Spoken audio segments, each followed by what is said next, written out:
आज मी खूप खुश आहे, कारण आजचा दिवस खूप स्पेशल आहे. खूप दिवसापासून म्हणण्यापेक्षा खूप वर्षापासून मनात एक इच्छा होती, ती आज पूर्ण व्हायचा दिवस अखेर आलाच. माझा प्रवास. हो, आज हा जो मी प्रवास करते तोच ती इच्छा पूर्ण करण्याच्या दिशेने. सप्तशृंगी गड, ते आहे नाशिक जवळ. आणि विरार ते वणीचा हा प्रवास जवळजवळ किती किलोमीटरचा? 240. पण माझ्या भाषेत तासामध्ये सांगायचं तर 4 तासाचा. आमचा हा प्रवास सुरू झाला समृद्धी हायवे मार्गाने.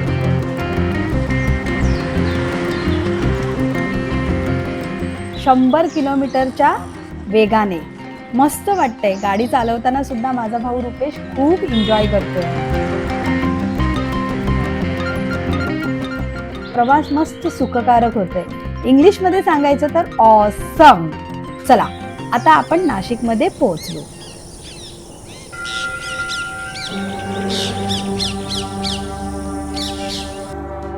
आता आपण वणीच्या घाटाच्या पायथ्याशी आलेलो आहे.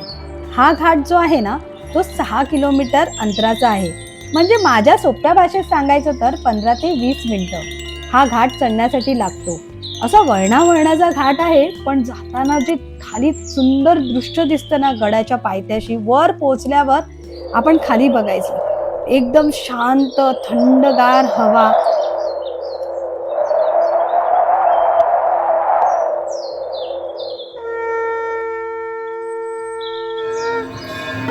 आता आपण सप्तशृंगी देवीच्या दर्शनासाठी पुढे जाऊया.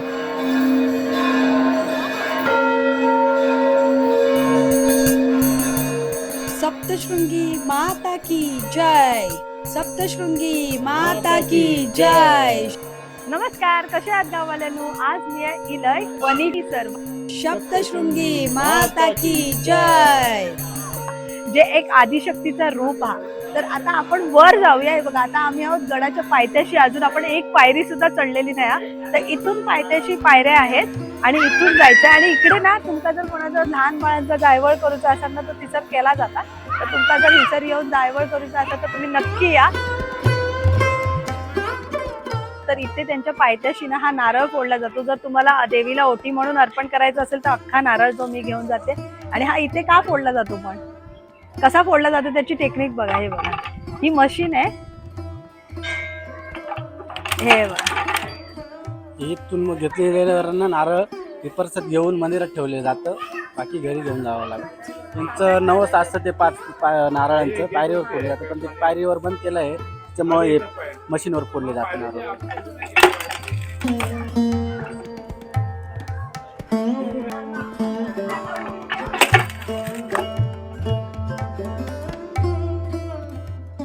हे बघा, इथे मंदिराजवळ हे कशाला ठेवले तो? नवस असतो ना. तर हे बघा, एकाचा नवस होता, तर त्यांनी असं पानावर मला वाटतं कापूर जाळत जाळत वर अशा 500 पायऱ्या आहेत. आणि इथे पहिल्या पायरीजवळ आपलं गणेश मंदिर आहे. म्हणजे जसं आपण प्रत्येक गोष्टीची पूजा गणपतीच्या पूजेने करतो तशीच हे बघा, गणपतीची चांदीची खूप सुंदर अशी मूर्ती आहे. आपण जाऊया आतमध्ये.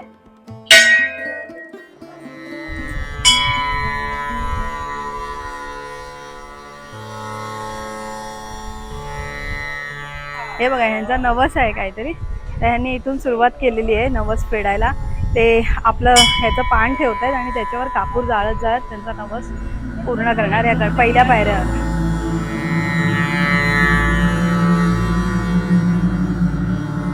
सप्तशृंगी देवीच्या गडाच्या पायऱ्या चढताना या प्रत्येक पायरीमध्ये एक कहाणी आहे.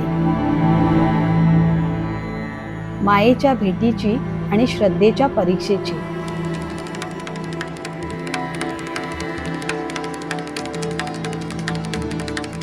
पायऱ्या मोजायच्या नाही असं ते आजी मला म्हणतात. चुकून मी मोजल्या, पायऱ्या मोजू नये. हे बघ आजी बघ खाली बाळा.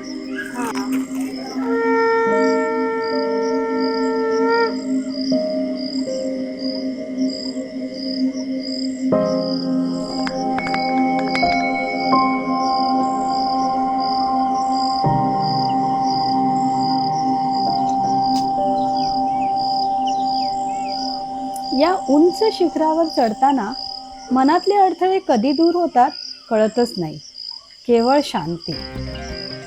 आता आपण अर्ध्यावर आलेलो आहोत आणि इथे असं मस्तपैकी थोडा वेळ बसायला मी आराम केला आणि इकडनं काय दृश्य दिसतंय, गडच गड. आणि आता जवळजवळ 9 वाजत आले तरी पण गडावर एवढी मस्त थंडी आहे ना, काय सांगू. क्लायमेट तर एक नंबर आहे.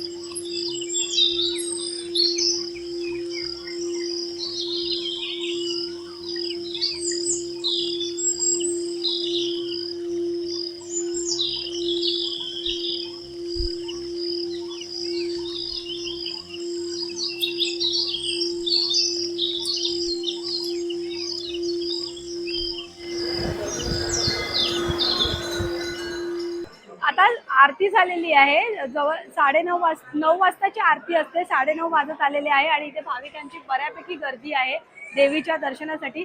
आणि बहुतेक जण ना इथे नवस फेडायला सुद्धा येतात.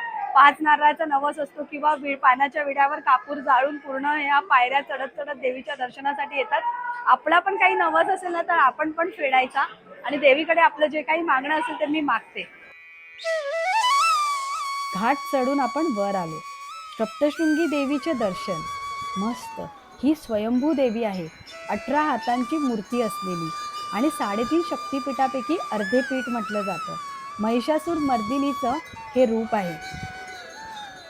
आणि 8 फूट उंच असं काळं पाषाण मूर्ती. सुंदर दर्शन झालेलं आहे आणि एवढं जवळून असं वाटतंय देवी. असं म्हटलं जातं की महिषासूर वधानंतर देवीने इथे विश्रांती घेतली होती. देवीच्या दर्शनाने मन खरंच खूप प्रसन्न झालं.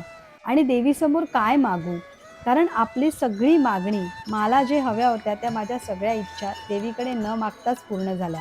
देवी तिचे खूप खूप आभार. बोला जय माता दी, जय माता दी, जय माता दी, जय माता दी. सारे बोलो प्यार से बोलो जय माता दी, जय माता दी.